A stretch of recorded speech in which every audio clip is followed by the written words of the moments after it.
We are live. Welcome to the Engineering Committee meeting, June 19th at 4:30 p.m. I'd like to call the meeting to order and stand for the pledge.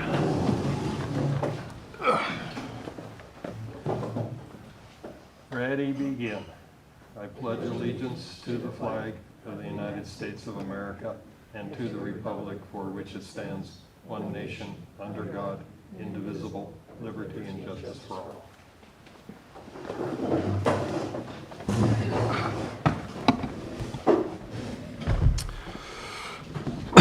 Roll call. Both directors are present. Item number 1 is approval of agenda. Is there any changes to the agenda? No changes. I motion to approve the agenda. Second it. All in favor? Aye. Aye. Public comment. Do we have any public comment? There's nobody in-house. Is there anybody online? There's nobody online. Okay, that's number 2. Item number 3, approval of minutes. Did you have any changes to the minutes? I'll move the minutes. All right, I second. All in favor? Aye. Aye. Minutes are approved. Number 4, consideration and implementation of a water meter assistance program. Who's going to take this one? I'm going to let Sean take this. He's done the background work. So we're bringing this one back for review after a few modifications from the directors at the last review at the last committee meeting. We did build in a sunset clause.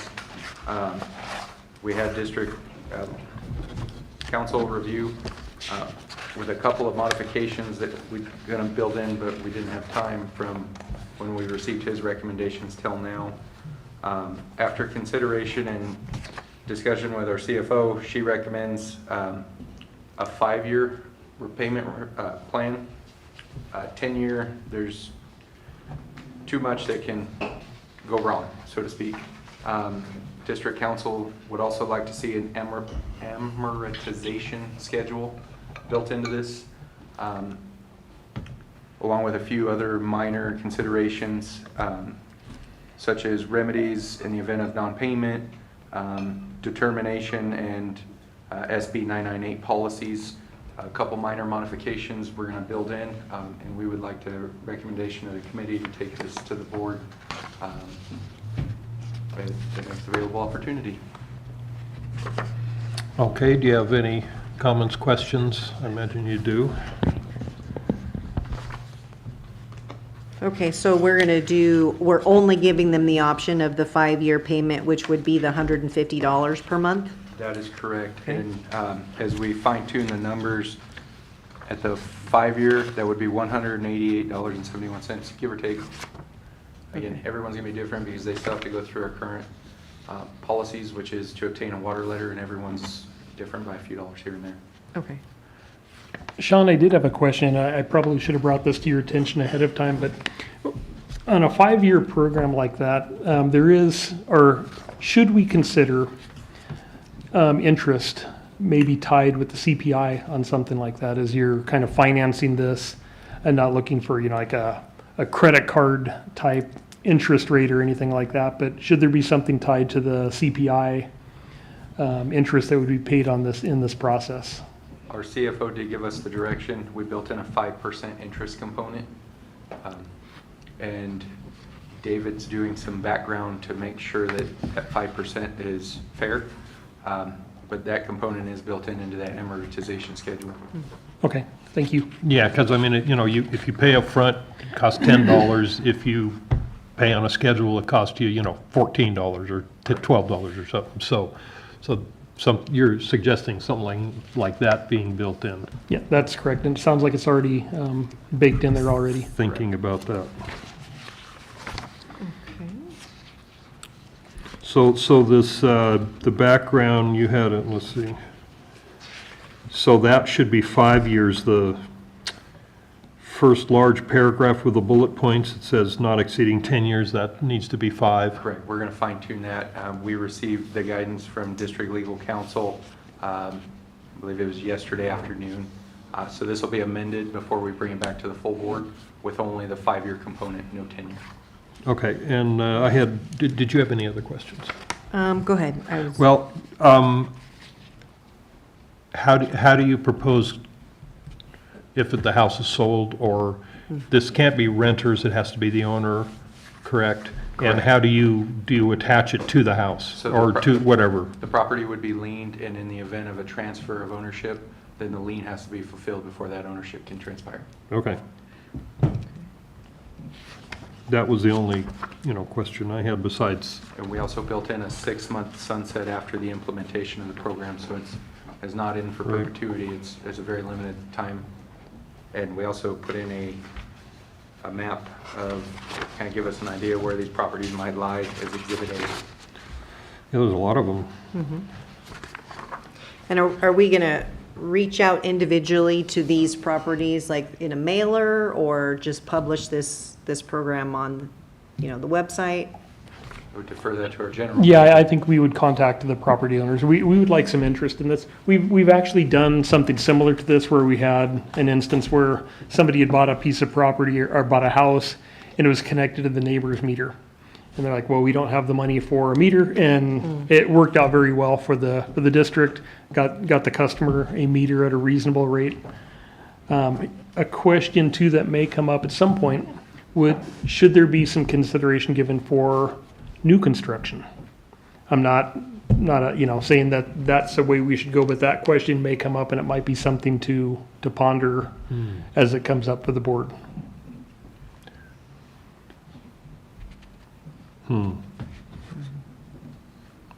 That wasn't in this discussion.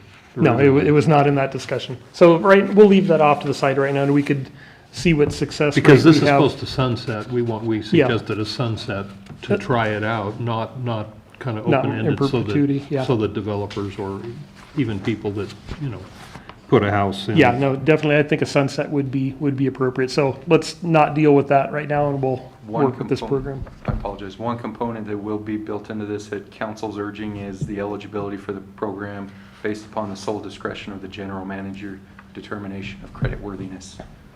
So the ultimate power would lie in, Yes, but there should be some parameters set, I think, just not open-ended to the board probably would want to have some kind of parameters built in. Yeah, we want to make sure they have a building permit, for their property. And some may have snuck through without a building permit, some may require to get a building permit.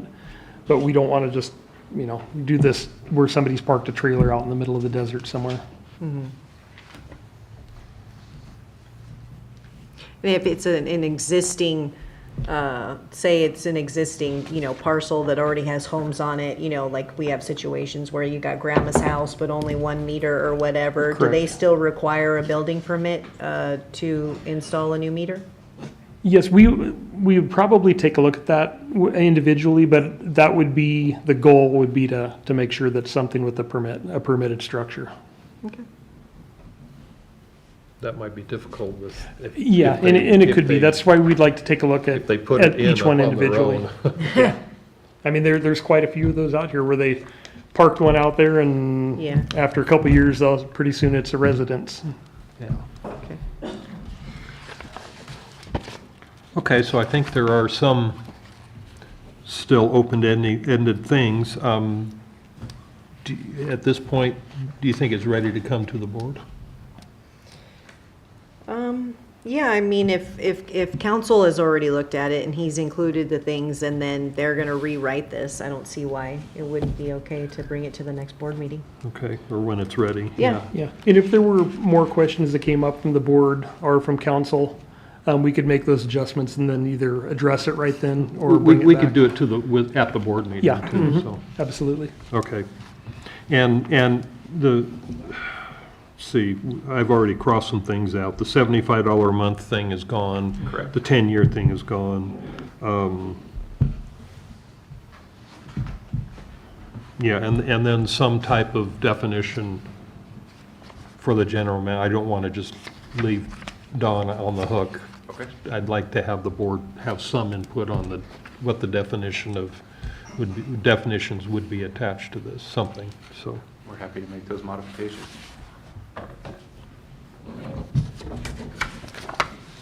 Okay.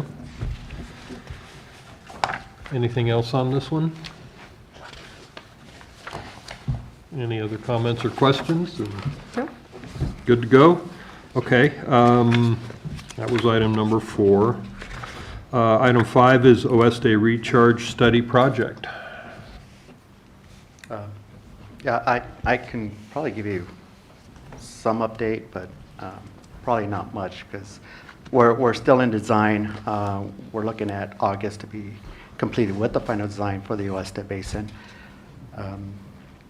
I know that Mojave's been aggressively seeking funding for this project, which, if everything goes as planned, with CEQA, NEPA, and funding availability, to be completed by March 2027. The project engineer for Ardura has moved on, and they promoted Dolores Salgado, who worked with us in the past on the Chromium 6 mitigation project and the water master plan and urban water management plan, has taken over as the California Water Practice Director for Ardura. So she's taking charge. Not that she's doing the work, but she's just managing the project. Mojave went up to Washington, D.C. to seek funding for this project. So they're aggressively looking for $6 million for this permanent turnout for the OSD Basin. You know, it's a costly project. That's what the estimated cost is, $6 million? For the permanent turnout. So Yeah. this project here on this temporary recharge basin is just a pump that's feeding out of the aqueduct into that recharge basin. So it's just a testing pilot project that we're looking at. I think for that project, we're looking at around $700,000 for the design and potential grading of that site. Construction of the And basins, construction, and yeah. then, yeah, they can just put a pump in the aqueduct to Yeah. pump it out. Yeah, so that's their testing for that project. With that, I have nothing else to add. If you have any questions, I'm not sure, but I believe Sean at the last meeting provided the question to what tracing method they were using. Yeah, and that was the nuclear. He did, that they are going to put a tracer in there and Yeah, okay, great. So I just wanted to follow up with that. see where it goes. That's right. All right, any other questions? No, thank you. Item 6, discussion regarding the water system. We notice our total monthly production is a little bit less than we were seeing in 2023. We're at a 246 acre foot. I'm sorry, 239 acre foot. Service order count continues to be down. Why is that? It's our AMI infrastructure. A lot of those service orders have been rendered obsolete. We don't have to send folks out because of the AMI system. That in turn allows us to have more time. So our crews have been out hitting service line replacements like they're going out of style. If we noticed, our goal remained at 150. And just a couple months ago, we were, I don't even think, at 20. Chris and the crews have been doing an amazing job. We're at 121, so we're going to get real close to our target. Our page 11's actually got a picture, and just the other day they pulled out another service with 17 clamps. Are those all clamps in Those there? are all clamps. So They're right next to each other. it just continues. You know, when we think we've pulled out some of the worst, we stumble upon another one. We did get that hybrid PRV installed on that 16-inch line. We're running it. We set the PRV at 50 PSI, so we went from 150, 160 PSI down to 50 to 60 PSI and not a single complaint. We notice our well 14 production is non-existent. That in part is on page 12. We threw out some graphics. Well 15 last month accounted for 38% of the water the district produced. That in turn is solidifying exactly what we were hoping to see. A lot of our submersibles are either not having to run, or when they do, it's for a much shorter period of time. And as you can see in the second graphic on page 12, that's just a screenshot of SCADA. In that picture, 5 of our bigger, better producers that in years ago would have been on from the beginning of June and wouldn't have shut off till now, they're not running, and this was taken right in the middle of the day. So operationally, it has fundamentally changed the way we operate, and it's a welcome and happy problem to have. With that being said, Booster A at 1B has been, the motor's been overhauled. Same with Booster D. Site 2, Booster C, we had to upsize. Why is that? We have too much water coming into the site and couldn't get enough of it out of the site. So we upsized and enlarged. We gained about 250 gallons a minute out of there because that's well 15's water coming in, helping feed reservoirs 1A and 1C, which also in turn allows us to utilize our Alto assets a little bit less. And then Booster B at Station 12, the crew's replaced, and that's about all I have. Happy to answer any questions. How is this compared to last year at the same time? Night and day. It, again, fundamentally has just changed the way we operate. It's allowing operations to target efficiency. In the past, it was just hoping we stayed in water. Now we can begin to select which of our assets are more efficient and use those more, and our inefficient ones a little bit less. So it allows us to make choices based upon efficiency.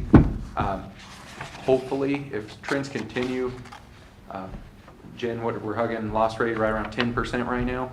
Something like that. We're going to be presenting to the board next month, and I'm trying to not get too excited until I have 6 months of data under our belt, but the signs are really indicating we went from 14.5 to somewhere around 10% loss rate.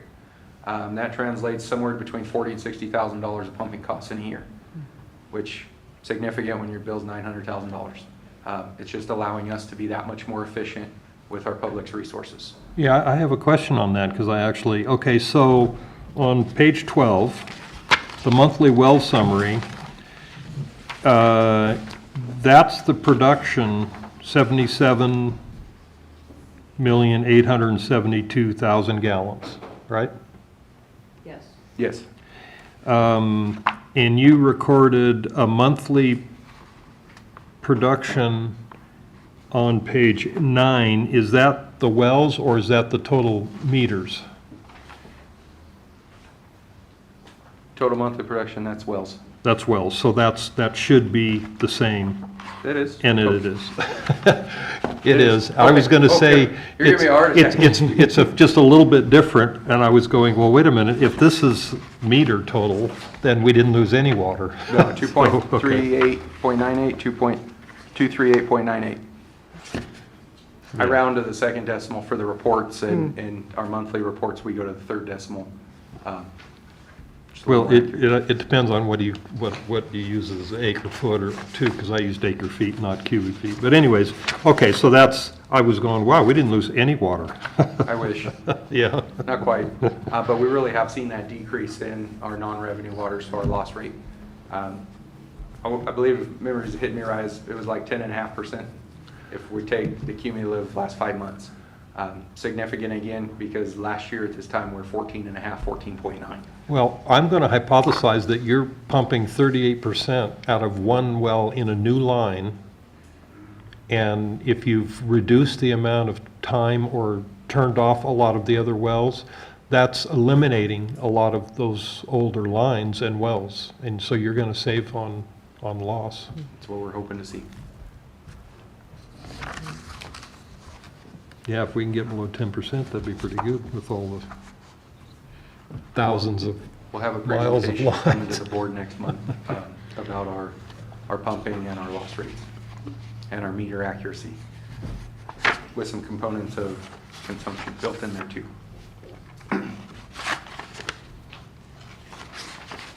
Okay.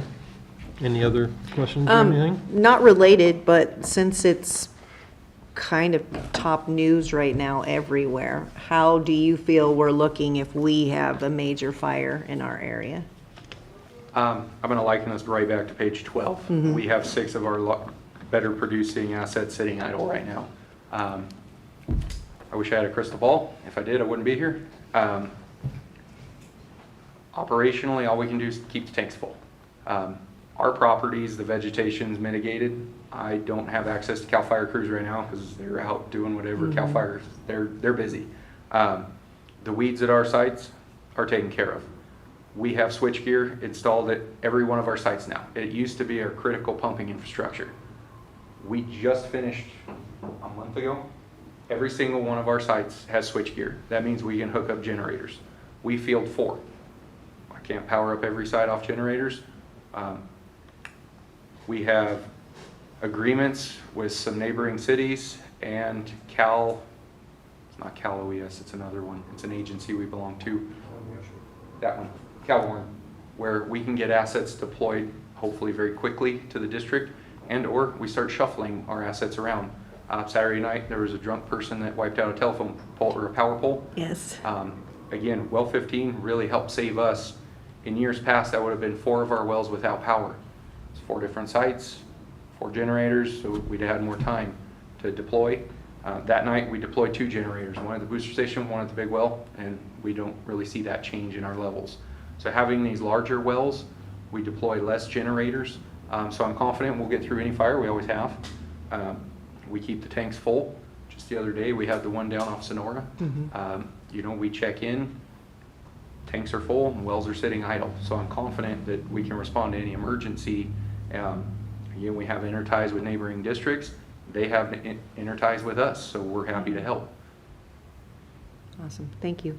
Yeah, it's just, comforting to know that, we have all those systems in place for our community, More comforting because we have these additional assets than Right, just last year. yeah, Yeah. absolutely. I think we're better now than we've ever been Yeah. in Oh, the yeah. history of the district, Yeah. by When we far. started, we had 1 generator. We couldn't hook it up to any of the wells without an electrician, so. And we were, well, 14 was the main well, and it collapsed, 6 months after we started, and we didn't have barely enough water, or we got barely enough water, so. Yeah, That was July Now we 4th. have half of our wells not even running. That was July 4th weekend, both 12 and 14, because I worked for your neighbor. Oh, I remember when that happened. wow, yeah. awesome, thank you. Okay, anything else on item 6? No? All right, well, let's move to item 7, Smithson Springs. Have you been able to get up there yet? We have, so our crews were out there last Friday. They cut a really nice road. So all that storm damage from that tropical storm hurricane that came through, roads like new. Vegetation's not as bad as we were thinking it was. So as soon as we have CAL FIRE crews that we can get, we'll send them on up there to take that vegetation out. But other than that, nothing. Good. Okay. Any, Nope, thank you. item 8, state regulations update. Anything new? I do have one. PFAS, right? So it seems that everyone's talking about it. Regulation 2024-0002-DDW. That is our district's order from State Water Resource Control Board. Every community water system within the state got it. It's a directive that PFAS sampling occurs by August 2026 across every community water system in the state of California. And it has to be recorded to the state? Because does. up till now, So- you didn't have to notify the state. The University of Sacramento was contracted by Division of Drinking Water to sample all community water systems within the state. Our district just completed UCMR 5, the first half. Happy to report, we're completely devoid of any and all PFAS. Any and all is non-detect across the board. Whether those sites were Teflon taped, Teflon doped, and or no Teflon. So again, we are completely absent of PFAS. The state is going to be paying for the entire state's community water systems to be tested for PFAS. Representatives from CSUS will be conducting the sampling, but under our watchful eye. We don't allow our technicians to wear deodorant when we sample for PFAS, and I know there's a lot of debate in the world. There's some constituents in deodorants lotions. But again, I'm happy to report that UCMR, all of our data was submitted. We do not have PFAS. That is why UCMR samples come with travel blanks. But that is the order giving us directive on how to operate for PFAS. We're good on that one then. We are golden on that one, luckily. Many, many agencies across the state Oh, the entire Santa Ana watershed is full of cannot say the PFAS. same. Even some local Oh, over, agencies probably have some challenges. George can tell you about that later. But we do not. All of our sources were sampled.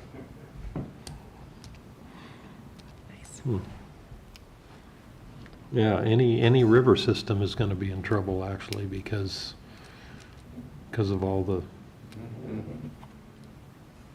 Yep. okay, Yes, so- well, so- we can just check that box. Yeah, for yeah, you. so, You can check that. so any discharge from, any wastewater treatment plant, I mean, you're gonna get some hits on that. They don't treat for PFAS, so the discharge down the river, you're gonna see some, so. Well, yeah, especially since George was right there. That adds to the mix, yeah. And if you go to their, if you go to the website, they have a interactive map, and it identifies those that are per se now not compliant. They're listed probably the highest, I think around 1,600.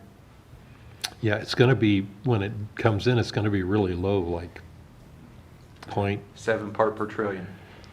I thought it was less. It's I thought it right was now- gonna be Right now it's at 4, but California. less than 1 at is what I 1 thought. For OA, and OS is at .007 PPT, so pretty much 0.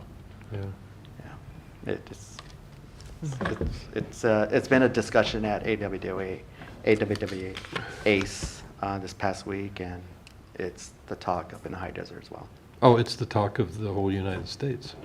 Yeah. Oh, absolutely. And that Because the military is directly involved in it. Yeah. So Yeah. basically, that's how all of the information got collected to this point was DOD and all the bases. So, Yeah, Okay. Well, we don't have to worry about that, everybody that's here. Anything else on this state besides that? Real quick, yeah, the EPA changed the way the consumer confidence reports, if we remember back a month or so, that we've changed to the electronic format, and there's hard copies available within the office. Now the EPA in 2025, 2026, we have to distribute and publish the CCR twice a year. So it would have doubled our printing costs that have doubled yet again. So we're going to continue moving forward with that electronic format, and hard copies are available in the office, but that'll be July 1st and December 1st. So instead of compiling that once a year, we get to compile that twice a year. Oh, boy. Lucky us. More work. All right, that takes care of item 8. Yes. Item 9, review of current projects. I guess the first bullet is well number 17, or the next new well. So well number 17 is complete, except we're just waiting on Tesco to finish the programming. Like many districts, or all districts they service, we're all in line and queued. Future well number 18, we're continuing to conceptualize a couple of different options there. When we have more, we'll bring that back for consideration. George, can you help us on 6A? Sure. We got a couple updates on 6A. We did receive the geotechnical study on the site this past week. Nothing that stands out other than, I mean, over X is down to like 3 feet with 8-inch lifts. There were a couple bores that didn't get down to where it needed to be because of some rocks. But it got deep enough, down to 45 instead of 50 feet. Nothing really. I mean, nothing that seemed to be more of an issue than we thought it would have been. The CEQA, it's completed its public notice. On June 5th, we received 2 comments, one from Mojave Water Agency, had no comments. They just submitted a letter. And of course, the Mojave Desert Air Quality Control Management District, their typical dust control and emissions on Road 19. So we are bringing this to the board for public hearing and adoption on July 10th. So what's the size of the tank up there now? 0.4, And what's the size of the new one? 1.5. So you're gonna have 2 million storage and you've got 400,000 now? Tell me about the booster situation. That can be fed via 2 boosters, Station 13 and Booster Station 5B. We have more than adequate boosting capacity now. It would just, with the additional storage, we can get into it like a time of use to reduce our electrical cost. Okay, so you have adequate, because I'm assuming that eventually you're going to use that bigger tank to feed across the top of the hills there. And Because you're potentially, boosting the water up there, and then from there, it can be, it's basically gravity fed, so, and it would complete a loop cycle. Staff several years ago completed some tie-overs in the C lane from pressure zone to pressure zone. And in an emergency, we could actually cascade that water from a greater source, 6A, once the capacity's there, into the C lane and as far down and actually backfeed the Del Rosa line if it was an emergency situation. okay, so you don't feel that you need, you want to start thinking about use of that storage and a modeling to see about boosters, the booster system. You think there's enough to maximize that tank? So this was addressed in the Water Master Plan back 4 or 5 years ago for storage at that site. It was modeled. Okay. We would model it again because things have changed in our district over the last 4 years, and we would do that internally. Okay. Yeah. So that was looked at in our Water Master Plan in a hydraulic model. I and know was it a wasn't, recommendation.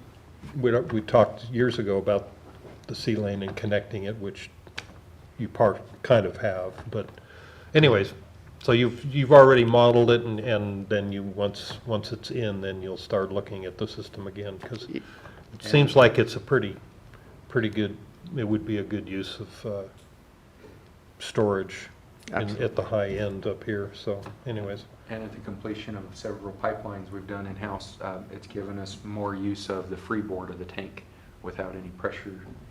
I believe we took it to 9 feet and didn't have a single complaint, as where we used to receive multiple complaints at 17 feet. That's of the existing one, Mhm. but you're gonna have a ton of, you're gonna have 4 times the storage up there now.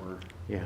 Okay, We're looking Yeah. forward to it. And part of the and part of the Water Master Plan, they discussed the issues of when we had a year where Edison was just cutting power and we had no ability to put water up. You know, we got into the generators and those reaction measures.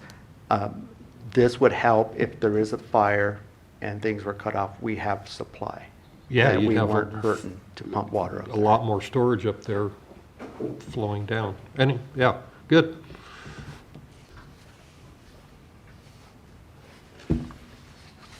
All right. Any No, thank you. comments? That's it on 6A, tank 6A, okay. Staff reports, I guess what's in here, and we've already talked about much of it. Anything further to add? I don't have anything else to add.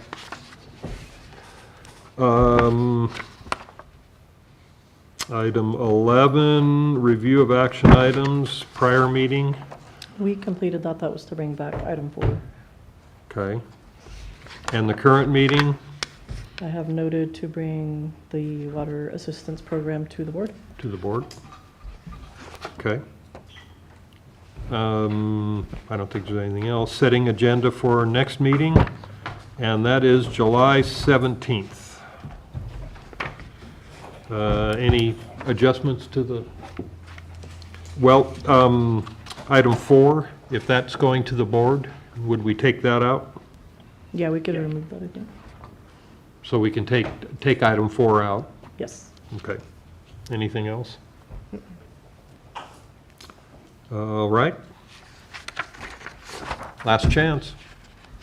Last chance for the public to chime in. Until next month. With that, we will adjourn at 5:06 PM. Thank you, everybody.